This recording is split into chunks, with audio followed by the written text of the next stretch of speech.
Hey guys, and welcome back.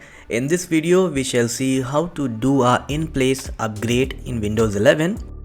Now this in-place upgrade is a process wherein it will upgrade the device to the latest version and repair any issues that your computer is having without deleting any of your personal data or applications.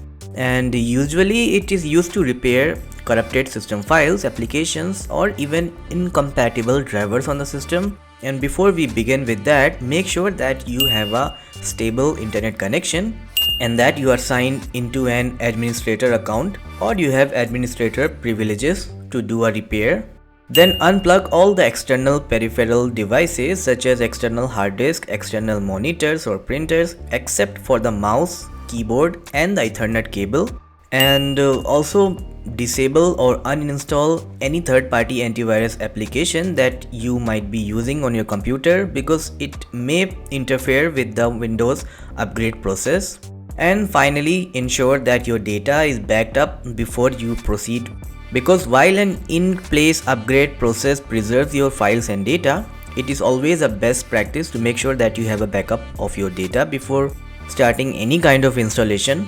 And once you have done all of that, you can just open your browser and then you have to type aka.ms/download Windows 11, hit enter. Alright, then you have to scroll down till you find this section, download Windows 11 disk image. Now from this drop down menu, you have to select Windows 11, then you have to click on download now.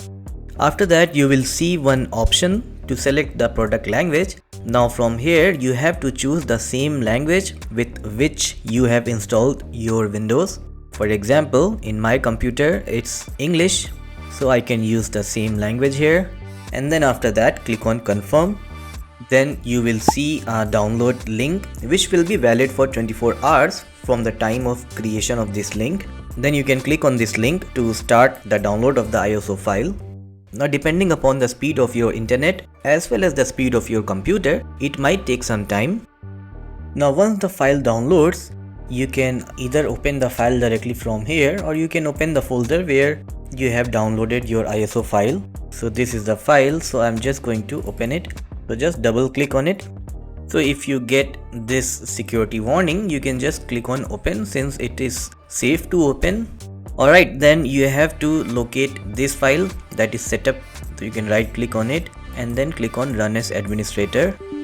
And if prompted by user account control like this, you can just click on yes to give the permission. If you want to check how Windows is going to do the downloads for updates, you can click here. And then if you want to install Windows without checking for updates, you can click here on not right now. Otherwise, I'll suggest you to keep it on this one, that is download updates, drivers and optional features, and then click on next and then let Windows check for any updates if available. And make sure that you plug in your computer, because if the battery runs down during the installation, it can damage your hard disk or the processor. Then after that, just click on accept. So now the Windows is ready to be installed. You can just tap on change what to keep. And then from here, make sure that you use the first option, that is keep personal files and apps, so that you can retain your data. If you select any other option, then you cannot retain your application or the data. And then you can click on next.